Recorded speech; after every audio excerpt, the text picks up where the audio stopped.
Bismillahirrahmanirrahim. Assalamualaikum warahmatullahi wabarakatuh. Alhamdulillahirabbil alamin. Wa bihi nasta'in ala umuri dunya waddin.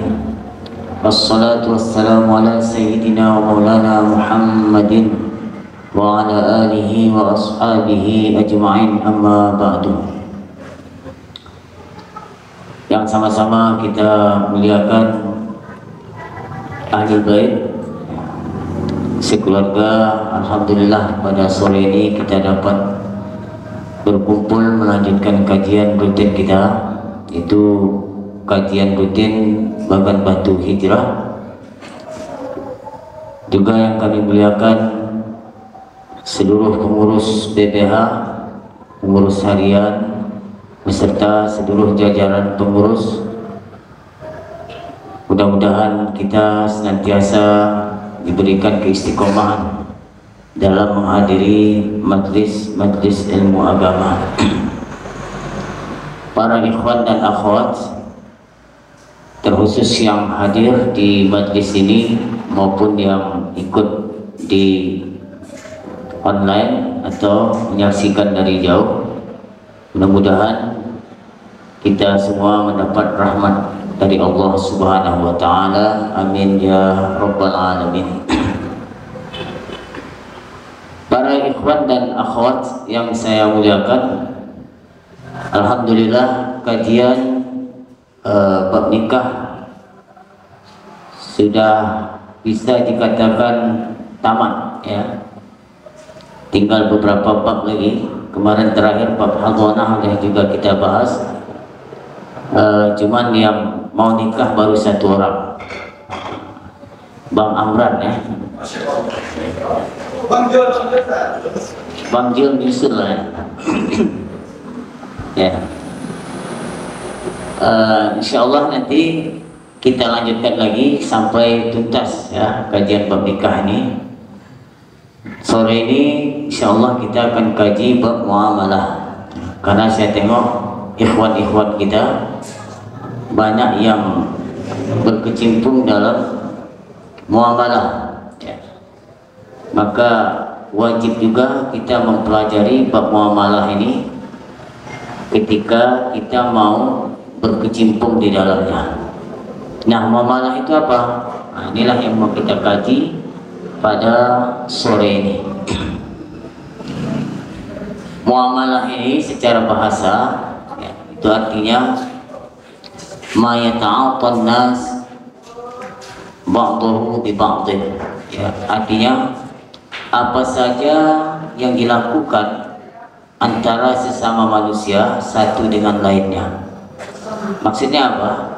Interaksi sesama manusia antar satu dengan yang lain itu disebut dengan muamalah. Misalnya jual beli ya kan, nah, itu kan kita interaksi sesama manusia. Sewa menyewa, kemudian apalagi gadai, kemudian pinjam minjam ya. Ini disebut dengan muamalah. Ketika tadi teman-teman datang di sini naik becak misalkan, ada yang naik becak atau ada yang naik Honda atau naik kereta. Yang naik becak itu sudah termasuk dalam kategori muamalah. Itu nanti masuk pada bab ijarah, sewa. Jadi bagaimana aturannya, ongkos dari rumah ke sini itu nanti masuk dalam bab ijarah, dan ini juga bagian dari muamalah. Jadi tidak cukup kita hanya melakukan transaksi jual beli misalkan dan kita tidak tahu aturannya. Ini yang dikhawatirkan berbahaya ya. Ketika Allah mewajibkan atau mewajibkan kepada kita sesuatu, maka juga ada aturannya ya. Nikah misalkan ada aturannya ya, nggak cukup mau sama mau aja. Yang penting mau sama mau misalnya, rela sama rela itu nggak cukup. ada aturannya, ada walinya ya kan, ada saksinya, kemudian ada ijab kabulnya. Muamalah yang lain gitu juga. Misalnya dalam bab jual beli misalkan, ini Bang Aan kan buka apa nih, ayam penyet ya. Ini masuk ke muamalah juga, masuk ke jual beli. Bang Jul, ini apa profesi Bang Jul? Fotografer. Ini muamalah juga, nanti masuknya itu ke ijarah. Ini udah tahu apa enggak aturan-aturannya? Ini Bang Andre ya kan, setiap hari dia eksekusi ayam ya kan, dipajak. Ini juga masuk dalam bab muamalah. Jadi kalau nggak tahu aturannya, dikhawatirkan nanti ya, karena ada ancaman dari Rasulullah Shallallahu Alaihi Wasallam. Apa kata Nabi? Kullu jasadin ya, nabata min suhtin fannaru awla bihi. Jadi setiap jasad atau setiap tubuh kita yang nabata, yang tumbuh dari hasil sesuatu yang haram, fannaru awla bihi, maka api neraka lah yang lebih berhak untuknya. Artinya apa? Ini ancaman keras. Ketika kita melakukan suatu muamalah yang salah, maka jual beli misalnya, tapi salah aturannya, ya tidak memenuhi syarat dan rukunnya, maka uang orang yang beli ke kita itu bukan milik kita, dan makanan yang dimakan oleh orang yang itu tadi juga bukan milik dia. Akhirnya dua-duanya kena, penjual kena, pembeli juga kena kalau tidak tahu aturannya. Disinilah para ulama katakan apa? Yajibu ala kulli muslimin mukallafin an la yadkhula fi syai'in hatta ya'lama ma ahallallahu ta'ala minhu wa ma harrama. Jadi wajib atas setiap orang muslim yang mukallaf ya, tidak masuk kepada suatu, tidak berkecimpung pada sesuatu perbuatan atau muamalah sampai dia mengetahui ma ahallallahu ta'ala minhu wa ma harrama, sehingga dia tahu mana yang dibolehkan, mana yang tidak dibolehkan, mana yang dihalalkan, mana yang diharamkan. Itu dia. Jadi ilmu agama ini ada kalanya mempelajarinya wajib ya. Wajibnya itu ketika kita mau berkecimpung di situ. Contohnya kita mau buka dagang kayak gini kan. Maka sebelum kita buka dagang ini, kita juga harus sudah belajar bagaimana tata cara jual beli yang benar. Ketika kita mau berkecimpung dalam sewa menyewa, kita punya mobil ingin dirental misalnya atau dan seterusnya, maka kita wajib di saat itu belajar yang berkaitan dengan ijarah atau sewa menyewa. Seseorang mau nikah, maka di saat itu dia wajib mempelajari bab yang berkaitan dengan nikah. Tapi kalau dia nggak mau nikah, ya nggak wajib belajar bab nikah. Haji gitu juga. Kapan wajib dia belajar bab haji? Ketika dia sudah mampu untuk naik haji. Zakat gitu juga. Kapan dia wajib belajar bab zakat? Ketika dia sudah punya harta, yang mana hartanya itu sudah sampai kepada nisab yang harus dia keluarkan, di saat itu dia wajib belajar bab zakat. Ini yang diistilahkan oleh ulama kita, wajibnya itu anda wujudi as-sabab. Tapi kalau ilmu keyakinan, dasar-dasar akidah, ilmu toharoh, ilmu salat, ilmu puasa, ini ketika kita dewasa, ketika kita balik atau mukallaf tadi, maka wajib kita mempelajarinya. Tidak tunggu apa dulu lagi, mau sholat baru wajib, enggak. Ketika kita sudah dewasa, maka di saat itu kita wajib belajar bab sholat, bab toharoh, bab apalagi puasa, kemudian mempelajari ma'asil jawarih ya, maksiat-maksiat anggota badan. Maksiat tangan seperti apa, maksiat kaki, maksiat mata, maksiat lisan, ya. Ini yang disebut dengan ilmu ad-din ad-daruri, ilmu agama yang wajib dipelajari, tidak boleh tidak. Tapi kalau jual beli, sewa menyewa, gadai, ya, ini wajibnya kapan? Ketika kita mau berkecimpung di situ. Tapi kalau dia nggak mau berkecimpung di situ, maka belum wajib. Itu dia, bisa membedakan kan? Ini yang berkaitan dengan muamalah tadi. Ya.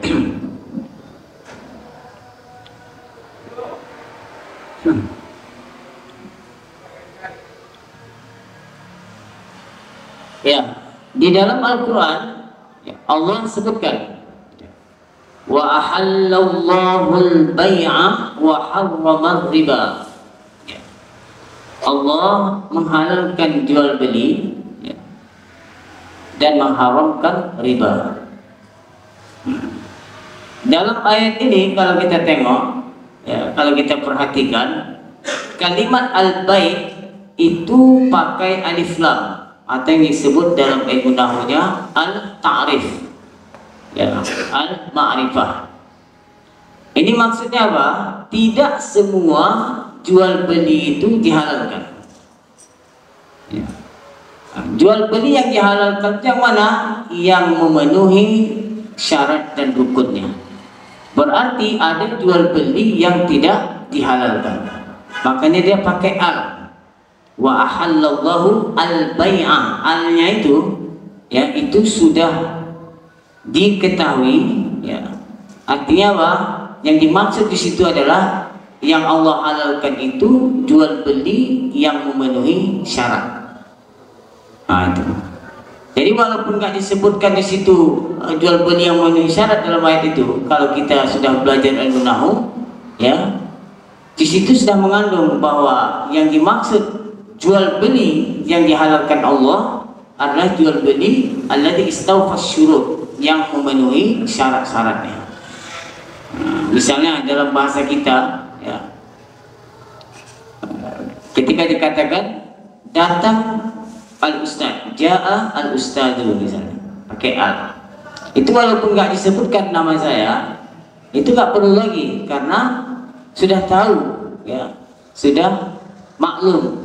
Yang sering datang itu kan saya, kan? Jadi begitu juga al-bai' tadi itu. Jadi nggak perlu lagi ja'a Ustadz Nuroni misalnya. Ketika dikatakan ja'a al-ustadu, artinya yang dimaksud situ adalah Ustadz Nuroni, karena dia pakai al. Jadi yang dimaksud al-bai' dalam ayat ini, jual beli yang mana yang dihalalkan oleh Allah? Jual beli yang memenuhi syarat dan rukunnya. Itu dia. Ya. Tadi kita katakan muamalah. Jadi muamalah itu banyak macamnya, tapi yang kita bahas ini dulu adalah tentang jual beli.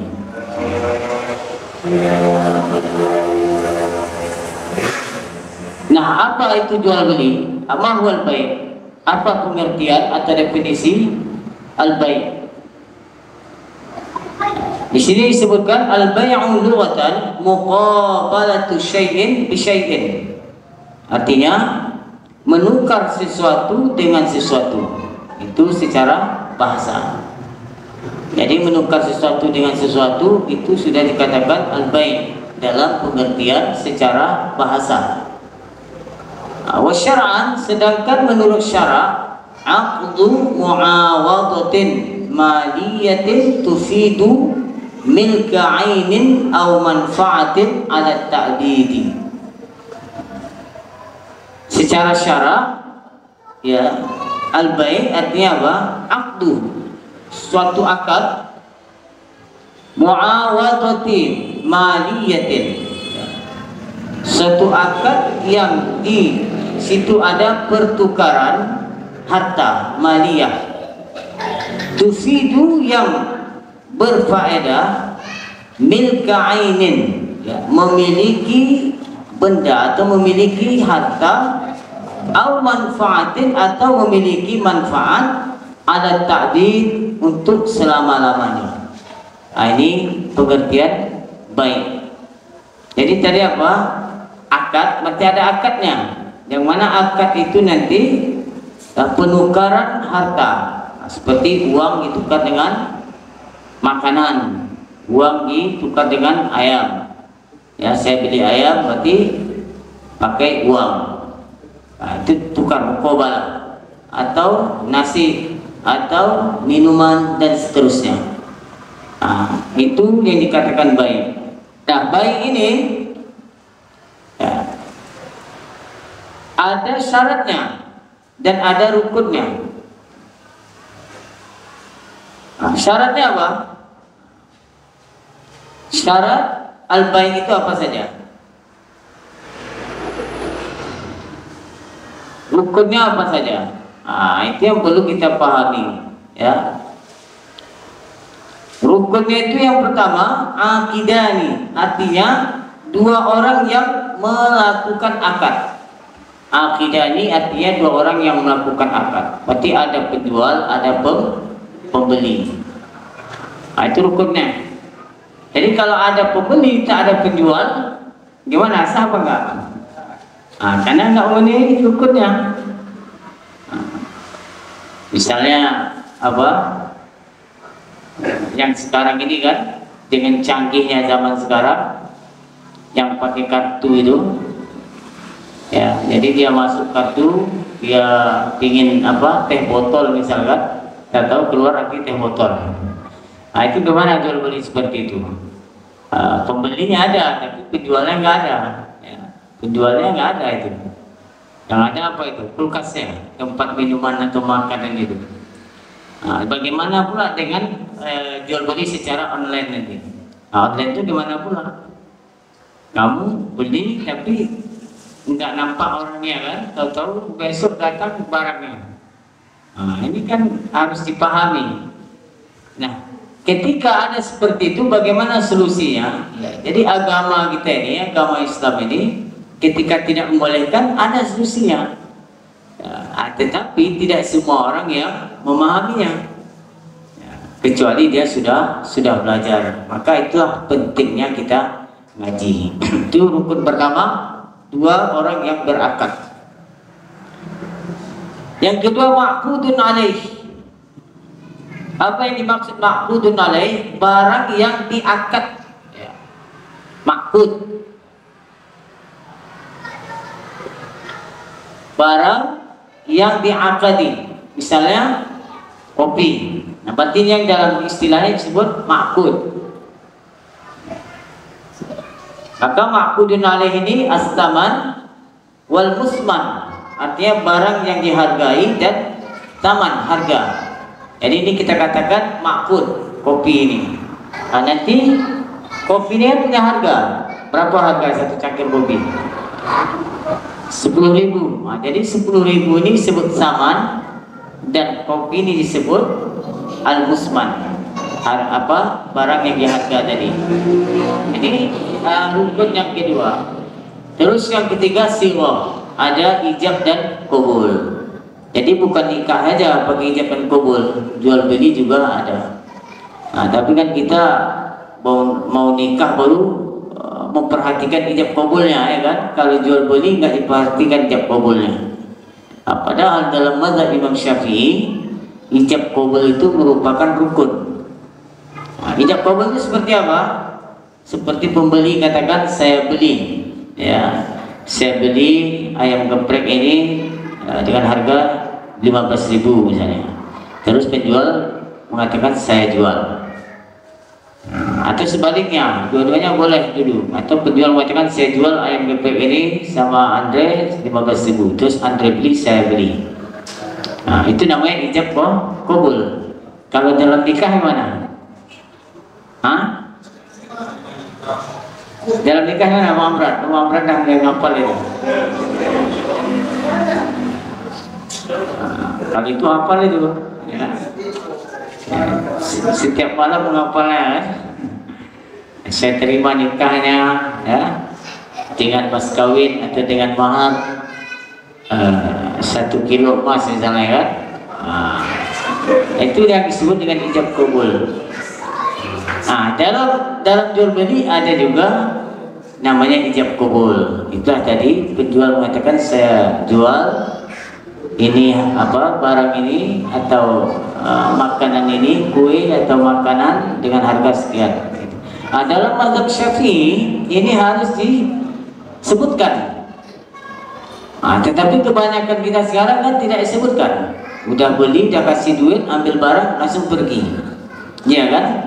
Jarang ada yang mengatakan saya beli Andre ayam ini 15 kilo. Kan nggak ada. Paling ada satu-satu lah. Nah, ini sah apa enggak? Nah, kalau menurut Imam Syafi'i tidak sah. Tidak sah. Nah, tapi ada mazhab yang mengatakan itu sah. Itulah namanya Imam Maliki. Adalah satu keringanan bagi kita.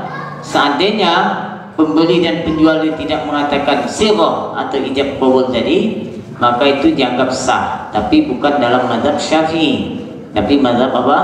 Mazhab Maliki. Nah, itu. Ini satu kemudahan bagi kita untuk bertransaksi dalam jual beli ini. Imam Malik tidak mensyaratkan ijab kabul dalam jual beli. Ya, cukup antarodi. Ya, penjual sudah rela, pembeli sudah rela, kemudian mereka setelah melakukan tukar nanti dia langsung pergi, itu sudah sah dalam mazhab Imam Malik. Itu dia. Jadi ada 4 tadi ya, ada 3. Apa tadi? 2 orang yang berakad, barang yang diakadi dan harga, ijab dan kabul atau siwah. Jadi 3 ini termasuk rukun jual beli. Terus aturan yang kedua, ya.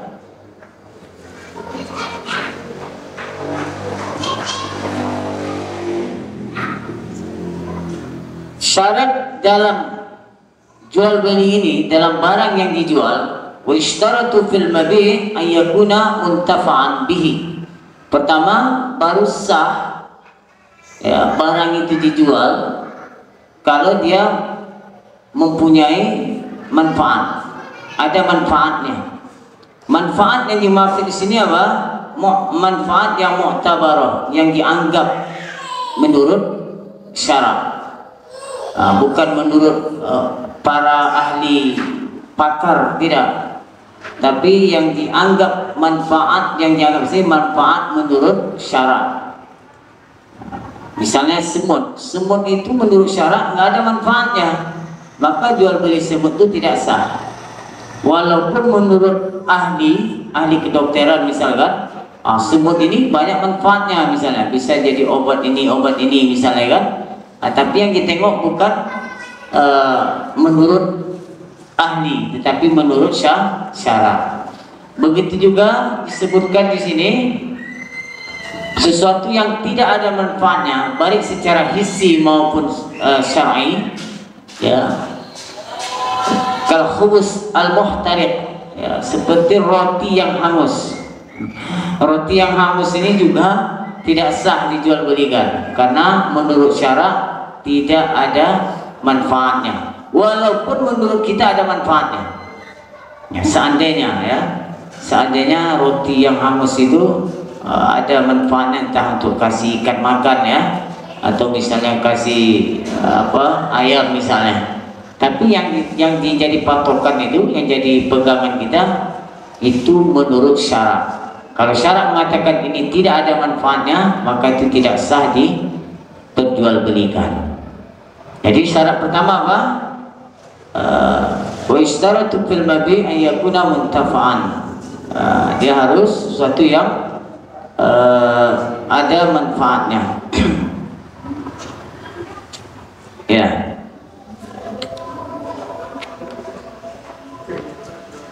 Nah, terus yang kedua, ya. Barang yang dijual tadi berarti apa? Harus ada manfaat, wa kaunuhu tahiran, dan sesuatu yang suci. Berarti menjual najis tidak sah. Apa contohnya? Khamar. Khamar itu kan najis. Ya, tua. Tahu tua kan? Panggil tahu tua. Nah, tua itu najis. Suatu yang memabukkan yang cair itu najis. Jadi khamar itu kalau kena baju terus dibawa sholat, maka tidak sah karena najis. Nah, terus gimana kalau orang mau beli khamar? Tidak sah karena dia najis. Atau misalnya tai ayam. Ya, tai ayam itu kan bisa dibuat pupuk ya kan? Tai ayam, tai kambing ya kan? Banyak itu dijual orang. Sah nggak itu? Ya kalau akad jual beli berarti nggak sah karena dia najis. Syarat sahnya tadi apa? Kaunuhu tahiran, harus suci benda yang dijual itu. Nah, tapi bukan berarti kita tidak bisa memilikinya.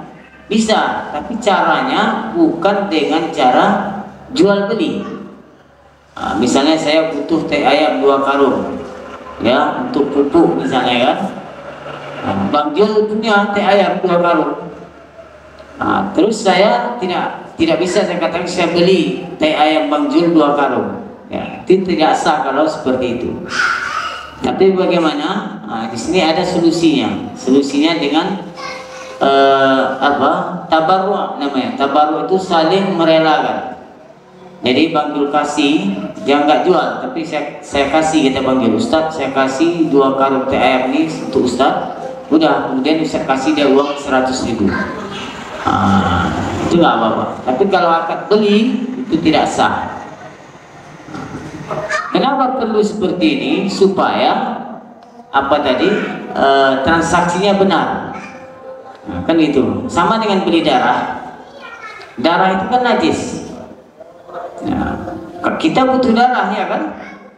Kita masuk rumah sakit butuh darah 3 kantong misalkan. 1 kantong berapa harga darah sekarang? 800, 500. Itu gimana? Ini kawan ini udah darahnya sudah kering kan? Dibeli tak bisa, tak sah.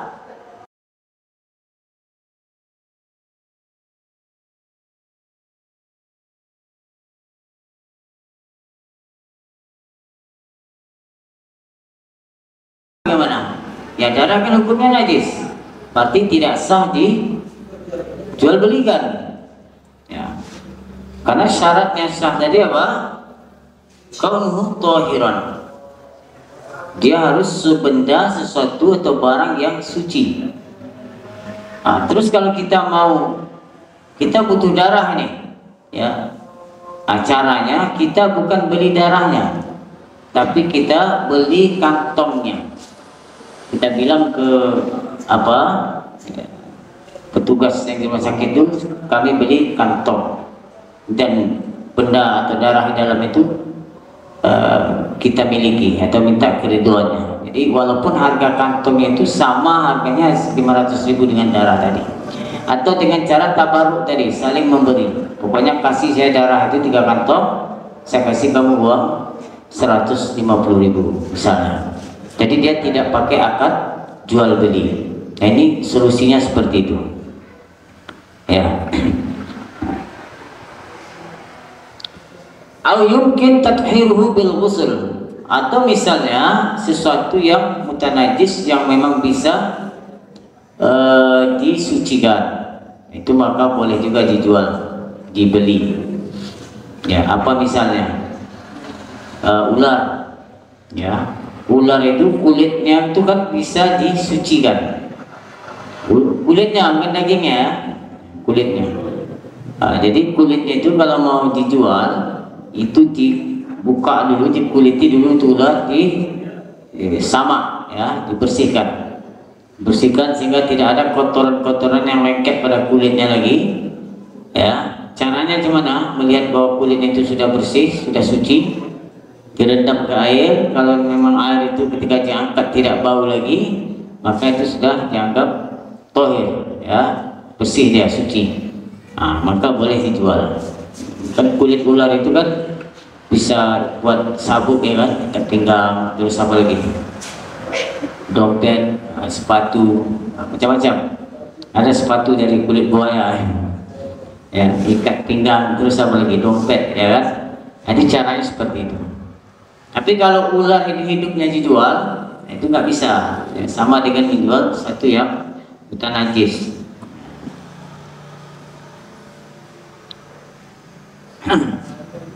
Itu syaratnya. Kemudian kaunuhu nafi'an, itu sudah kita bahas tadi, sesuatu yang bermanfaat, ada manfaatnya. Kemudian kaunuhu maqduran ala taslimihi, ya, harus dapat diserahkan, ya, secara nyata. Artinya apa? Kaunuhu maqduran ala taslimihi, harus dapat diserahkan. Maksudnya begini, penjual itu memang apa dia? Penjual itu mempunyai kekuasaan atas barang tadi. Misalnya saya jual Honda, yang mana Honda ini bisa nanti saya serahkan kepada pembeli, kepada Bang Putra misalkan. Tapi kalau seandainya Honda saya dicuri atau dirampok, saya tahu yang merampoknya, saya tahu, tapi saya nggak bisa ngambilnya dari perampok itu. Terus gimana? Saya jual sama Putra. Nah, saya jual Honda saya dengan harga murah 1 juta, tapi kau ambil dengan sama perampok itu. Nah, berarti kan saya tidak kuasa untuk menyerahkan Honda tadi, itu nggak sah. Paham itu? Atau misalnya Bang Jul punya burung, ya, burungnya cantik, setiap pagi bersiul, berbunyi burungnya ini. Suatu ketika burung Bang Jul ini terbang, lepas dari sarapnya di atas pohon itu, masih berkicau dia di atas pohon itu. Nah, kan Bang Jul nggak bisa menyerahkan. Terus Bang Jul jual ke saya, Ustaz, saya jual burung saya yang di pohon kayu itu. Memang betul itu burung dia, tapi kan dia nggak bisa menyerahkan ke saya. Burungnya udah terbang kan, udah lepas. Sah enggak? Tidak sah. Nah, itu yang dimaksud maqdurun alaih. Jadi penjual itu harus bisa menyerahkan kepada pembeli. Beda nanti apakah kalau pembelinya sanggup untuk mengambilnya dari perampok tadi, atau misalnya saya sanggup untuk menangkap burung Bang Jul di atas pohon tadi, itu lain lagi, itu ada perinciannya. Nah, tapi yang jelas kan Bang Jul nggak sanggup menyerahkan burungnya itu ke saya, ya kan? Memang betul itu burung dia, karena dia masih kenal, karena baru terbang. Ya, bangga. Ini contohnya untuk memudahkan. Atau misalnya ikan, saya jual ikan di laut misalnya.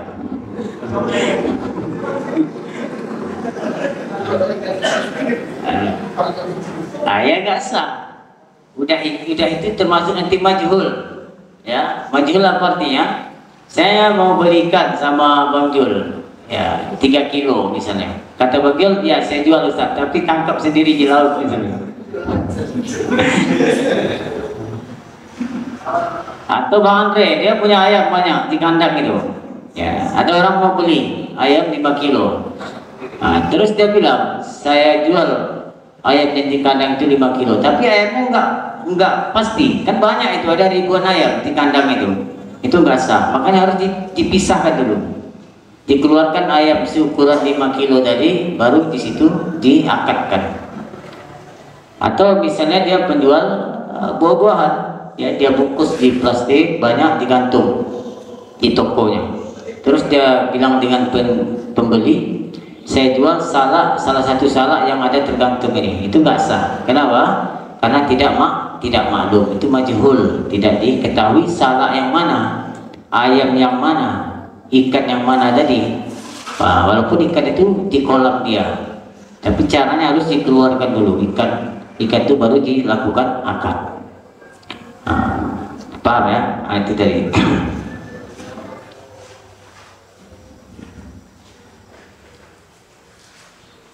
Kemudian wa'ilmul aqidaini bihi ainan wa qadran wa sifatan. Penjual dan pembeli sama-sama mengetahui, ya, ainan, artinya barang yang diakad tadi, ya ukurannya dan sifat-sifatnya. Misalnya 1 kilo, ya 3 kilo, ya. Atau misalnya jual kambing, kambingnya sifatnya macam mana, warnanya hitam, kambingnya laki-laki misalnya kan, atau jantan. Jadi kalau dia bukan emas dan perak, ya itu tidak harus barangnya ada di depan, di akad majlis atau di majlis akad itu. Makanya dalam bab muamalah juga ada namanya pesan, ya kan? As-salam namanya. Nah, kalau as-salam ini sebagai ulama membolehkan asalkan sesuai dengan yang disifati. Nah, misalnya saya mau beli kambing sama Bang Jul, tapi kambingnya kan di rumah, di kandang dia, ya. Terus Bang Jul bilang ke saya jual kambing saya yang jantan, yang warnanya hitam, yang badannya gemuk, montok, misalnya, itu sah, ya. Kenapa? Karena sudah disifati. Nah, itu dia. Kalau tidak majhul, kalau tidak maklum, tidak diketahui, maka tidak sah.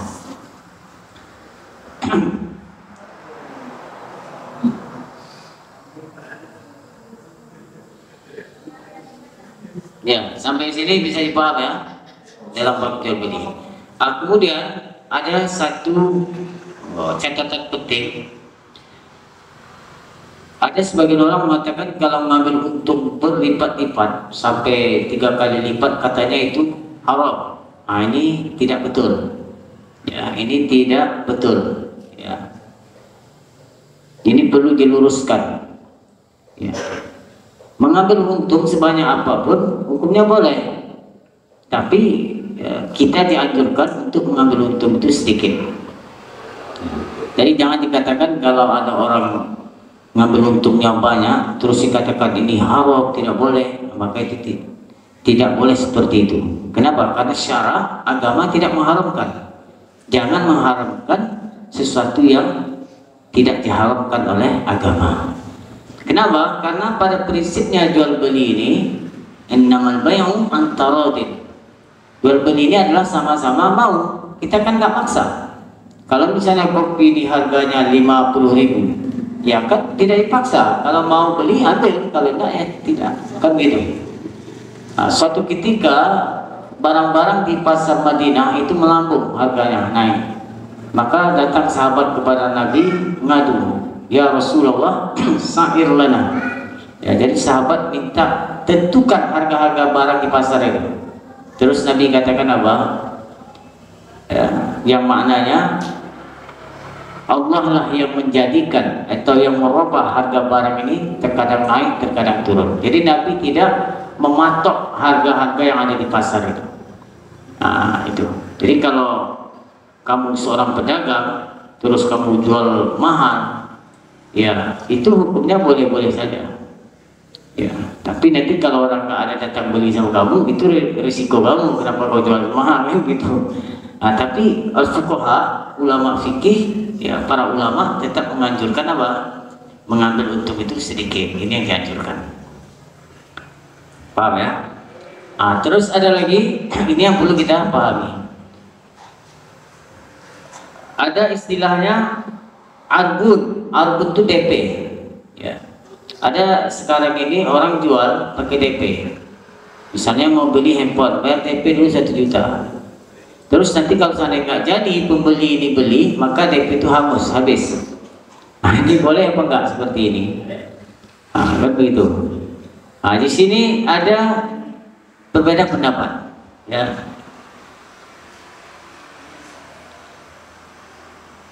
Berbeda pendapat. Ya.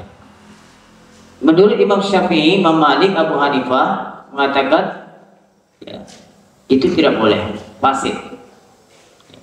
Jadi kalau memang pembeli tidak jadi, ya DP-nya harus dikembalikan. Ya. Nah, tapi menurut Imam Ahmad itu boleh, ya sih.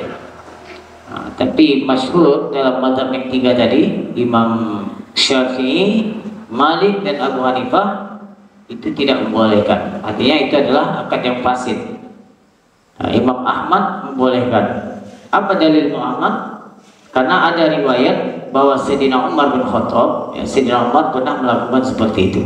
Maka Imam Ahmad mengikut ijtihadnya Sayyidina Umar. Nah, itu.